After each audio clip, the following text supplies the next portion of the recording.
So what's going on, guys? My name is Violent. Welcome to Grizz Zombies. Today, we're taking a look back at Call of Duty World War II, looking at the Zombies mode, and getting a new character skin for the Slayer. This is called the BloodRaven Slayer. So if you're interested in getting your hands on this, be sure to stay tuned for the rest of the video. Drop a like on it if you go on to enjoy, and subscribe. Let me know in the comment section if you're new. This is definitely the coolest character that you can unlock. And if anything sparks an idea, hit me up over on Twitter at GrizzViolent. It's the best place to keep talking zombies. The last Slayer that we actually have is called the Slayer of Casablanca, and we're not quite there yet, but we have the BloodRaven Slayer that we can unlock right now. Now, the weapon of choice is going to be the SVT wall buy. This is located alongside the cliff, and as you unlock doors, you're going to have access to this. So buy this wall weapon. It's going to take your entire team really far. You can also do all of these challenges solo, and it's not that bad, because I'm going to explain it here fully, all 3 steps. There's 3 challenges that we got to complete. So we'll start with the first challenge. Now this one is called Deliver a Payload Safe and Sound. Now during the beginning of the Easter egg, there's going to be a step where you spawn a bombie in. Now this can be, it's a friendly bombie, so it's not one that's going to attack you. It's going to a certain location up by the artillery. So on its way there, you cannot let it be touched at all. It has to be flawless. So if you have your upgraded Pack-a-Punch 1911s, this is the best way to do it. Now if it's solo, of course, it's going to be a little more challenging, but if you have teammates, this is going to be quite an easy process. All you do is follow it where it's going to go. However, I want to give a shout out right now to my man Jay Stone. He is leading the challenges big time over on his channel. He's the one that had the information and hooked me up with the gameplay and footage here that you're seeing. This is just this is a clip from Jay Stone's channel, and the rest of the footage is mine. However, Jay Stone is in charge of finding all of these challenges right now. He's one of the few out there actually searching in World War II zombies. So I'll have a link down in the description box to his channel. Be sure to go subscribe over there if these challenges are something that interests you. Now, the bombie, like I said, cannot be touched. And if you spam in all the spawn locations of where the zombies are going to be, you're not going to have any problem. It does have to travel quite a ways, all the way over to the artillery bunker. But once it's in here, there's just a few spawns you'll have to look out for. So my advice is to get a little bit ahead, or have somebody go ahead and actually clear the path. But it's going to go in there nice and sound. If it's not touched, you're absolutely going to get the achievement here. It's the first challenge.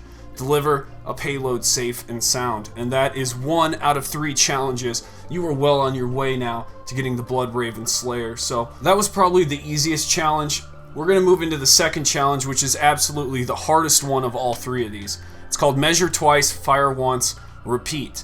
Now you're going to get to a certain part in the Easter egg where you assemble the radio. At this moment is when the ships spawn in. And so what we're paying attention to is all the ship locations and the cannon that we're going to be shooting towards it. So we're going to be shooting from the island to certain amounts of ships out here. However, I have constructed a certain guide for you to look at that is based off of Ninja Nation's guide. He created an awesome video, so I'm going to have a full link to his channel down in the description box below for helping out with this. He provided an actual picture that I was able to replicate myself with the in-game image to make it nice and easy for you guys to look at. So this is going to be a great tutorial. However, Ninja did find all these locations, so I will absolutely have a link down in the description box for him. Now, we're going to be looking for the ships that are spawning in. This, once you assemble the radio, that's what brings them in. So you're seeing it travel right across the middle here of the screen. That's the ship we're going to be shooting, okay? So you have to get it on target. Take a screenshot of this image, okay? These are all the ship locations brought to you by Ninja Nation. Shout out to Jay Stone, helping me actually complete all this. He was that one that taught me the process as we move through it. So screenshot this. It's going to help you throughout the remainder of this Easter egg and just to get this character in general. So measure twice, fire once, and repeat. You can see that the location that we got is -15, okay? And the other location is straight zeros.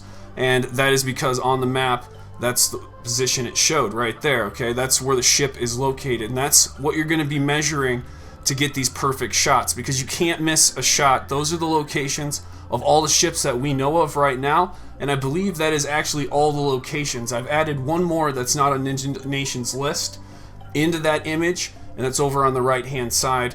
There's an extra one thrown in there because we actually came across one that wasn't documented yet, but I believe we got them all now, so that list should be 100% secured for the BloodRaven Slayer. Now, an issue on this step is that some of these ships are closer to each other than you think. Some are just off by one notch, you know what I'm saying? So getting this right, it does take some practice, and you're going to notice that over here we have +3 or +5, -30. Which one's it going to be? We got the -30, but through experience and missing, you will know sort of the guidelines if they're only off by one, because there's a few locations that's literally only off by one number or two numbers. So getting this right every time can be quite challenging. We're going to show you the last one that we got here, which is +8 and double zeros. This is the one that's far out in the middle beyond the rock, and it's the furthest one that you actually have to shoot at. But Ninja Nation had the numbers right, and he's got it right all up on this sheet. So this is an awesome one that you absolutely should use to get this challenge done, because it's very difficult just guesstimating, and odds are you're gonna miss a shot. But if you use these numbers from all of our testing, it seems that every one of them is correct. So that is 2 out of 3 challenges done, and we'll move on to the third one now, which is headshots on the minecart. And we're gonna be killing these bombies with headshots. Now, the best results that we've had is when each person that's in your lobby, we have 4 people here, gets their own headshot. So if every person does that successfully, then it seems like we get the challenge. But keep doing this over and over. However, you need to go to the U-boat area every single time when you take the minecart. Through the testing that Jay Stone has, he has seen and proven that taking the other ways does not matter on the minecarts. The achievement will not show.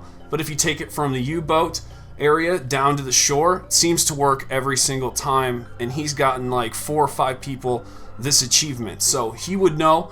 And the headshots on the minecart, bombies is what I'm calling this. So it's really cheap, $2.50 to actually get this minecart going each time, and you should be able to afford that, especially if you're to the point where all the other 2 challenges are done. Odds are you might even be doing all of these challenges in one game. It's very possible.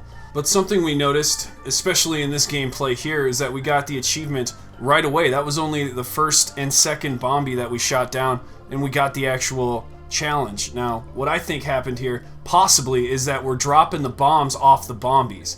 And I'm not sure if that's the case and how that's exactly working, but doing headshots from the U-boats on those bombies is what gets it for us every single time. So keep doing that, and you should be able to completely finish the third challenge, which brings us to the full unlock of the BloodRaven Slayer. You know what the regular Slayer looks like. Let's have a closer look at what the BloodRaven Slayer looks like. This is my favorite character so far. Of course, the regular Slayer was my favorite in the final Reich. Moving into the Darkest Shore, we're able to change the color now through these series of challenges. It doesn't really change anything else that's cosmetic on the character, simply just changes the cape color and a bunch of different colors on his entire outfit to a BloodRaven red. I think it's a really cool. We still have the Slayer of Casablanca that I want to bring to the channel. I believe that is actually taking place on the Darkest Shore and not DLC 2. But I will update you further on that once we get more information. But for now, if you guys want to get your hands on the BloodRaven Slayer, now you know exactly what you got to do to achieve it and to get this awesome character in your own inventory. This is honestly the only character that I care about. I do think it's the cape that sold it for me. I love what this character brings to the table. The aesthetic of it is really neat. Here's the thing. None of the other characters even look that cool to me. I love customization, and when it comes to all the other characters, no matter how hard they are to get, it doesn't matter. None of them are as cool as the Slayer, and that's just my personal opinion. So as we finish DLC 1, we're going to be getting the Slayer of Casablanca, which I will be bringing to the channel. So you absolutely should subscribe for that, because we will get there. It's just a matter of time to find out what all the challenges are and applying them. So that's yet to come. And I really had a fun time getting this, but, you know, it's World War II zombies. There's not a lot of replayability on this actual game mode, so I'm not here playing every single day. I will play, however, just to get these characters unlocked, and then maybe to mess around for a round 30 game every now and then, but I'm going to be using the BloodRaven Slayer each and every single time. I do hope a second game mode comes here, and Orders does come soon. I keep tweeting Cameron Dayton about it, and we get no answers except coming soon. So hopefully we get more clarity and just more communication from Sledgehammer. That's all I really want, including with patch notes and updates and their future plans moving into the content schedule, even in the off times. Just inform us what you're working on. That's what I would love to see. Anyways, I'll catch you guys in the next video. Violent out!